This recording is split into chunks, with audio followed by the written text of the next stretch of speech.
তো আজকে আজকে আমরা রওনা দিয়েছি বাড়ির পথে।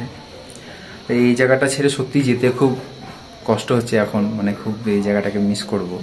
যাই হোক, ভবিষ্যতে আবার পরে যখন আসবো তখন আবার সেম ভিউগুলোই দেখতে পাবো। সত্যি করে তাই, এখান থেকে যাওয়ার সময় মনটা খারাপ হচ্ছে। আর আমাদের যে রুমটা ছিল, এই রুমের সামনে পুরো যে কাঞ্চনজঙ্ঘার যে পাহাড়টা পুরোটাই দেখা যাচ্ছে, তো ফোকাস করা যাচ্ছে। দেখো সামনেই কাঞ্চনজঙ্ঘা দেখা যাচ্ছে পুরো স্পষ্ট।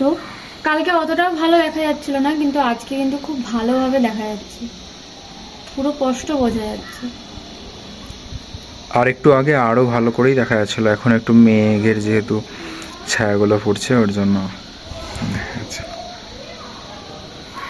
এই হচ্ছে আমাদের রুম। এরপর বাড়ি যাওয়ার পালা। আমরা বাড়ির পথে রওনা দিয়ে দিয়েছি।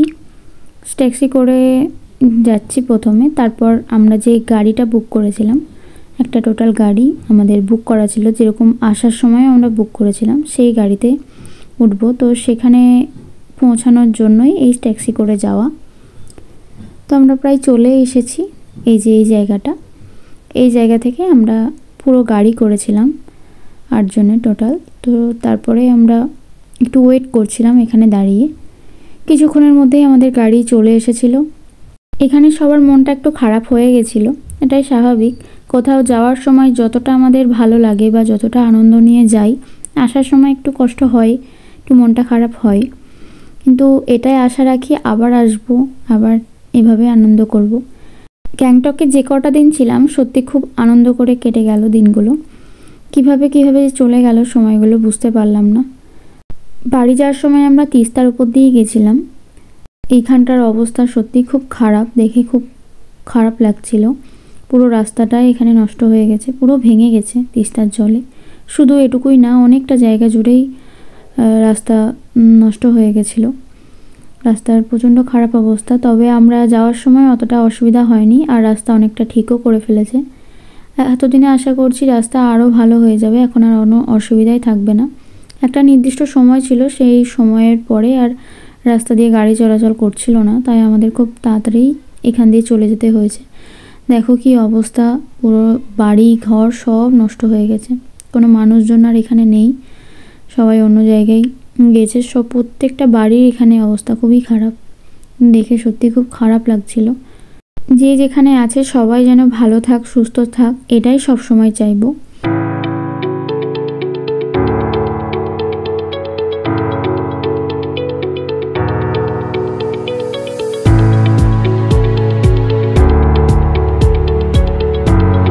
অবস্থা তোমরা দেখতেই পেলে। এইভাবে এই রাস্তাগুলো দেখতে দেখতে অনেকটা পথই আমরা কাটিয়ে ফেলেছি। কিছুটা গিয়ে আমরা একটু দাঁড়িয়েছিলাম। এই জায়গাটার অবস্থা দেখো, মারাত্মক খারাপ অবস্থা ছিল এখানটা। চোখে না দেখলে সত্যিই বোঝা যায় না যে কিভাবে সব কিছু ধ্বংস হয়ে যায় বা কিভাবে সব কিছু শেষ হয়ে যায়। আমরা দূর থেকে হয়তো কিছু মনে করি না, এটা সাধারণ ব্যাপার ভাবি, বা মানে কিছু হয়তো আমাদের মনে অতটা এফেক্ট করে না, কিন্তু যখন দেখি, পুরো চোখের সামনে দেখি, তখন সত্যিই বোঝা যায় যে ঠিক কী হয়েছিল জায়গাটায়, মানুষজনের উপর দিয়ে কতটা খারাপ অবস্থা গেছে, শুধু এখানকার মানুষগুলোই সেটা জানে। তো যাই হোক, রাস্তার কাজ অনেকটাই শুরু হয়ে গেছে, অনেকটা ঠিক করে ফেলেছে।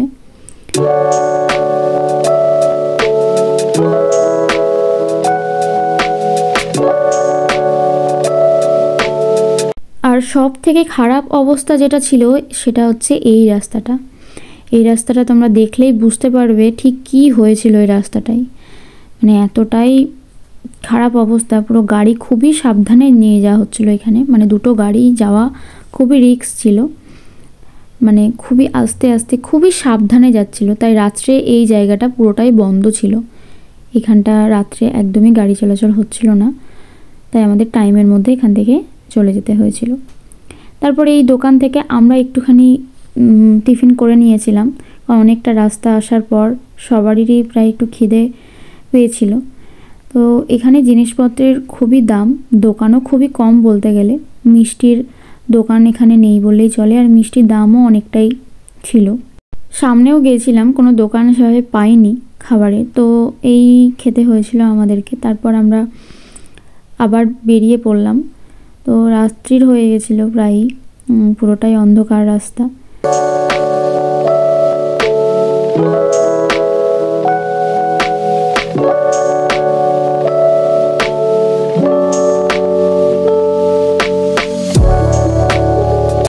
এরপর আমরা শিলিগুড়িতে চলে এলাম।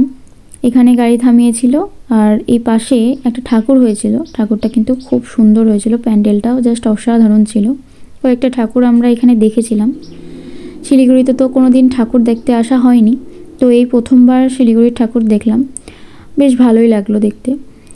তারপর আমাদের বাস চলে এসেছিল।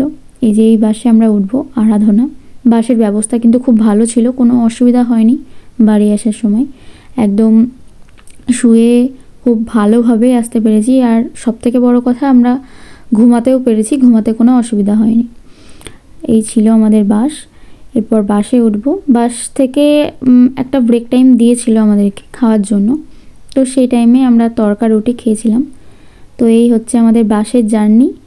এভাবেই কেটেছিল পুরো একটা দিন। কেমন লাগলো ভিডিওটা জানিও। এরপর আমরা বাড়ির পথে রওনা দিচ্ছি। তো আজকে ভিডিওটা আমি এখানে এন্ড করলাম। জানি অনেকটাই দেরি হয়ে গেল ভিডিওটা আসতে, ভিডিওটা এডিট করতে অনেকটাই সময় লেগে গেল। তো যাই হোক, ভিডিওটা আজকে এখানে এন্ড করলাম। টাটা সবাইকে।